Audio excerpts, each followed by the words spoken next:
How's it going, everyone? Here on Hubert's Projects, we picked up a new project vehicle for the channel. We picked up a 2008 Toyota Yaris two-door hatchback. The car has 411,000 miles on the original drivetrain. But unfortunately, with that many miles, there are a couple issues. And one of them I want to address today. As you can see, the windshield is broken. Crazy enough, it is the original window in the car still, with that many miles on it. You know, the rest of the car is in not horrible shape, normal bumper damage and whatnot. So today I want to show you guys how to change the windshield on this car. I got the new window right here on a rack, ready to go. I do have to wash it up and have it ready. We are going to be using a foreign windshield, 2614 GTY, stands for Green Tint Yes Attachment. And the attachment is this three-sided molding on the glass that we have here. A lot of people think the attachment is the mirror bracket. Those are just a standard thing, so it's not considered in the system as an attachment. It is FYG brand foil glass. Yes, it says made in China, but General Motors, Hyundai, and Kia are three of the companies that use their glass as OEM product in their car, and they fit pretty good. And it should go nicely in the Yaris. So let's get this window washed up real quick and prepped, and we'll start working on the car. There are many different types of glass cleaner you can use. I like the spray away glass cleaner. It's a foaming formula. Leaves less streaks on the glass. I'm going to take the sticker off just with a normal razor blade. Careful not to cut yourself. I've done it a lot over the years, so I'm not really mad when it happens, but it's annoying. I always put the razor blade in the sticker so I don't accidentally cut myself. Alright, so I use Sika brand urethane here at work, and we have to use what's called an activator pad to etch the surface of the glass to make sure the glue will stick. It's got a little tiny glass vial inside. Kind of bring it up to the camera so you guys can see it. This deal here, what you do is you squeeze it, you hear that crack, and the activator is running towards the front. What we do is we just go around the perimeter of the glass.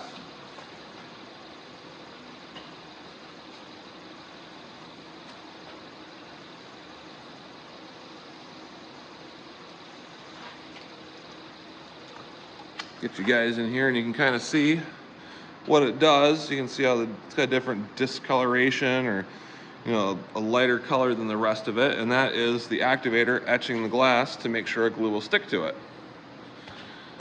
Throw some suction cups on the window a second, and then we can go start working on the car. Alright, so we pulled down the antenna for the remote start. It was just double-sided taped on, and the mirror does not have what is called a set screw in the bottom. To release that, you can take a flat screwdriver, or in my case I use my multi-tool, and it's just got a little finger in there. You just kind of press it to release it. It's a lot easier when you're doing this with one or with two hands. So we're going to try to do this. Alright, so the mirror, you're going to be looking at the bottom here. There's a little finger, and you kind of put your wedge in there, and it slides right off.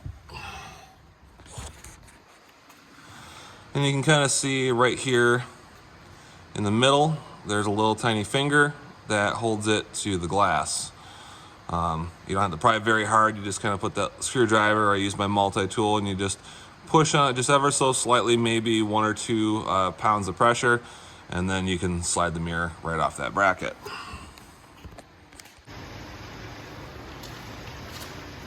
Alright, there is multiple different ways to cut a windshield out, and a lot of companies now use the wire tool to cut the glass out, as compared to the old school way of using a cold knife, which is a specifically cut blade. I'll bring it up here to the camera. see that? The blade is actually in this handle and it is removable, but it has an angle cut on the top edge here, or the bottom edge. And when you cut the window out, it's in like this against the glass surface, and it hugs the glass as you cut it out. A lot of people are going away from this style because they figure it's easier to use the cable or the wire. I've done it this way for years, so we're gonna keep doing it this way. On this car, the cowl actually acts as a set stop or set block for the windshield to keep it from sliding down. So we're gonna leave the cowl on and just flip the wipers up. A lot of people say this is not the way you do it. It's the way I was trained, and it is the way to do it as well. There is some cowl strips in here, and you just pull these loose off the cowl, and you're gonna reuse these when we're done. They're just black plastic. A lot of times they are missing on the vehicle, so if yours are missing, don't panic. They're cosmetic. They really don't do anything at all for the safety of the windshield or cause it to not leak. So it's always easiest to start in the top corner of the windshield with your cold knife and get underneath the glass. There is a molding on here, so you have to try to get between the glass and the molding as compared to going underneath the molding, because you will be cutting through that and it makes it a little more difficult.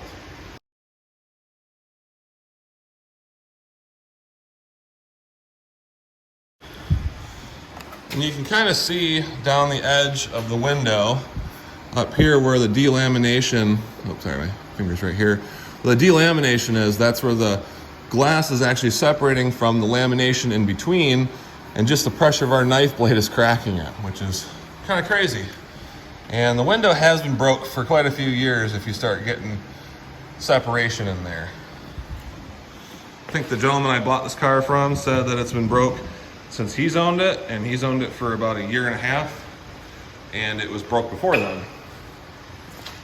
So we got it, our perimeter cut done up top. We still have to cut the bottom. I'm gonna grab a different tool for that. Once again, there is a couple different ways you can do the bottom. I use what's called a push knife, and it's just a spatula style blade here.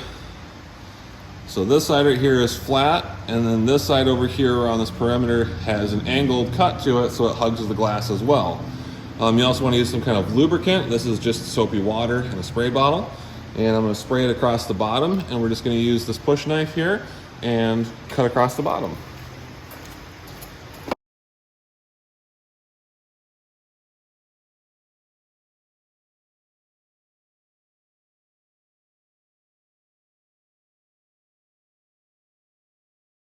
And since the window did break up a little bit while we were cutting it out, I'm going to use some cut resistant gloves just to make sure that I don't get cut. Like I said, you do glass, you're gonna get cut, but if I can try to avoid it, I will.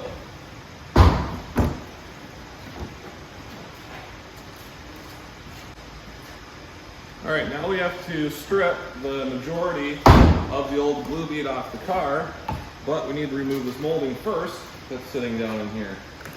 And it's got 14 years of just dirt and other debris underneath it.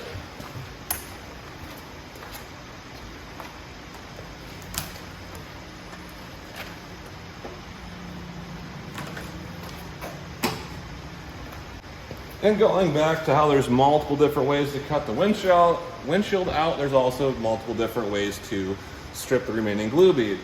I use a pipe knife with a utility knife blade inside the handle here to remove the old glue. You can also use a scraper, and there's also other different kinds of tools you can use. It's just the way I was trained and how a lot of the companies did it back in the day and still do it as well. And it's the way I feel comfortable, so we're gonna do it this way.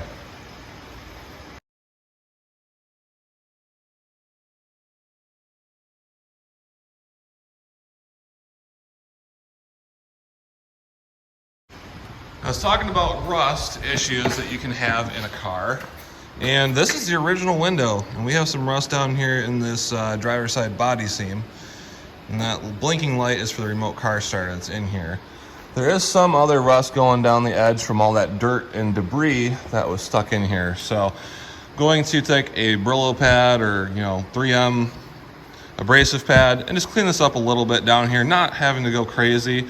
The nice thing is this rust down here is not gone through the glue bead yet where we have any need to worry, but I am going to prime this up on both sides with my rust inhibiting primer to make sure that it, you know, can last me another, 14 years and 400,000 miles.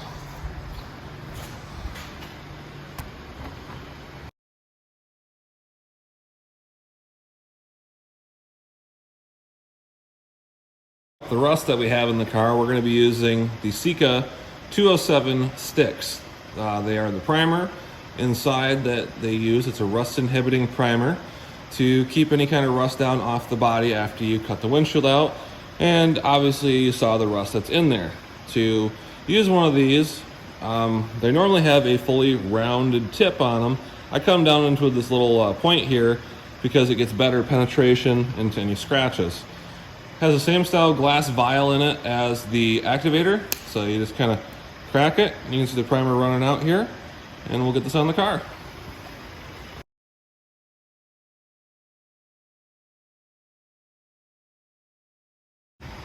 All right, we're gonna let that primer cure up for a minute. Try to steer you guys without bashing the camera too hard. But we ran that perimeter of the primer down in there around the glue bead in the body where we might have scratched it cutting it out, just to make sure that it's going to last us. Like I said, there wasn't anything down here at the bottom to worry about, except for this one body seam where that little bit of rust was, which we hit with the rust inhibiting primer. And you normally use between 1 and 2 primer sticks per car. If you have more advanced rust, you will be using a grinder disc and a primer bottle with a dauber or brush to apply that. I'm gonna go grab some glue and we should be all set. All right, I know what you're gonna say. 3 tubes of glue for 1 car. These are actually partial tubes. It is the end of the week, so I'm just trying to use up any open tubes I have in my van. Since it is my car, I'm not too particular about it. It all seals up the same. You know, I just try to have as little seams in the glue as I can.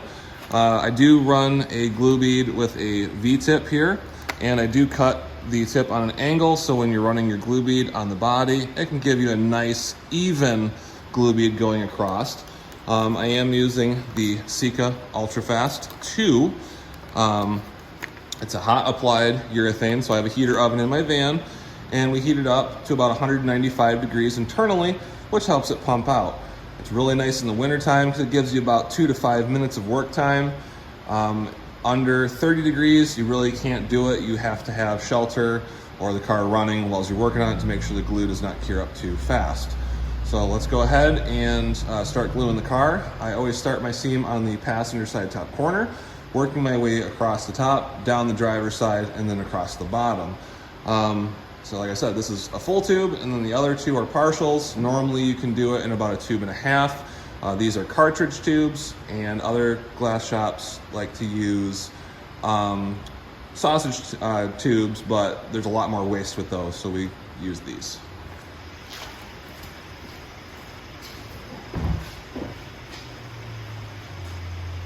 And some people stand on the ground. I stand up in the door jamb just to give myself a little bit better leverage.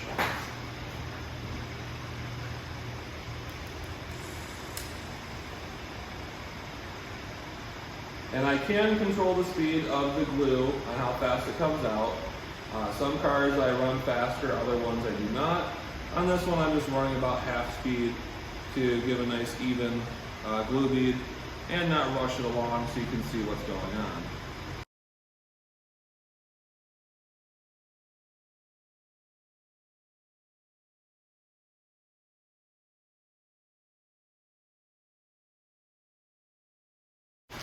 And what I do is I use this plastic cowl to pocket the windshield down in there.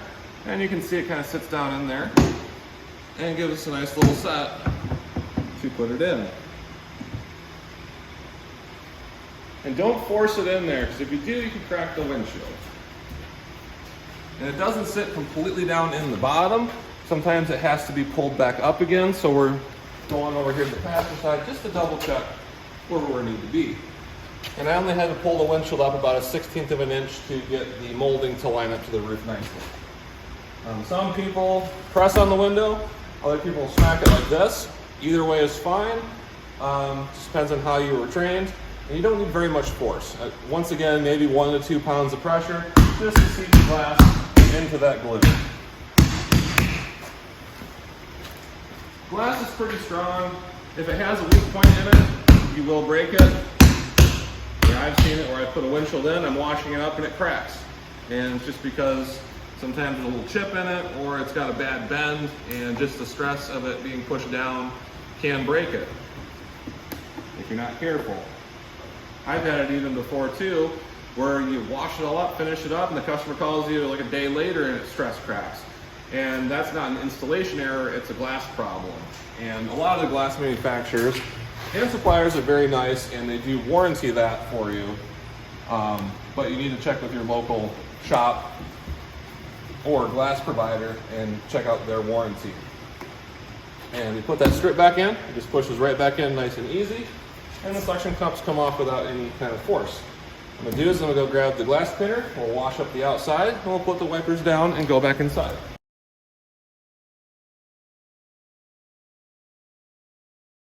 We're gonna go back inside the car here and put the mirror back on, and we will be done. Like I said, it's got the bracket, and you just set it on there. Just gotta find out where it wants to be, and slides down into place, and it's clicked in. I'm gonna grab another piece of double-sided tape for this remote starter, stick it up, and we're all done. So I appreciate you guys watching the video on how to change the windshield on a Toyota Yaris. Please like the video if you can, subscribe if you want. We will be putting up more glass installation videos in the future, probably some door glasses and back glasses, this and that over time. Thank you for watching and have a great day.